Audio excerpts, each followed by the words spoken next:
உனக்காகவும் எனக்காகவும் இந்த உலகத்திலே சர்வலோக பாவத்தையும் சுமந்து தீர்க்கும்படியாக, மனுக்குலத்தின் பாவத்தை இந்த மனிதனை ரட்சிக்கும்படியாக வேதம் சொல்லுகிற தேவன் தம்முடைய ஒரே பேரான குமாரனை விசுவாசிக்கிறவன் எவனோ அவன் கெட்டு போகாமல் நித்திய ஜீவனை அடையும்படிக்கு அவரை தந்தருளி இவ்வளவாய் அவர் உலகத்தில் அன்பு கூர்ந்தார். உங்கள் மீது வைத்த அன்பினாலே இயேசு கிறிஸ்து இந்த பாடுகளை அவர் ஏற்றுக்கொண்டார். உங்களுக்காக அவர் சிரசிலே முற்கிரீடம், அவர் கைகளிலே ஆணிகள் அடிக்கப்படுகிறது. பாருங்கள், அவர் கைகளிலே ஆணிகள் அடிக்கிறார்கள்.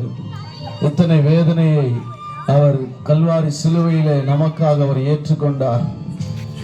வேதனைகளை ஏற்றுக்கொண்டார். அவர் ரத்தம் சிந்தப்படுகிறது. கைகளிலே ஆணிகள், கால்களிலே ஆணிகள் அடித்தார்கள். அவருடைய தலையிலே சிரசிலே முற்கிரீடத்தை, முள்ளினால் செய்யப்பட்ட கிரீடத்தை வைத்து அடித்தார்கள். பாருங்கள், தலையிலிருந்து ரத்தம் சிந்தப்படுகிறது.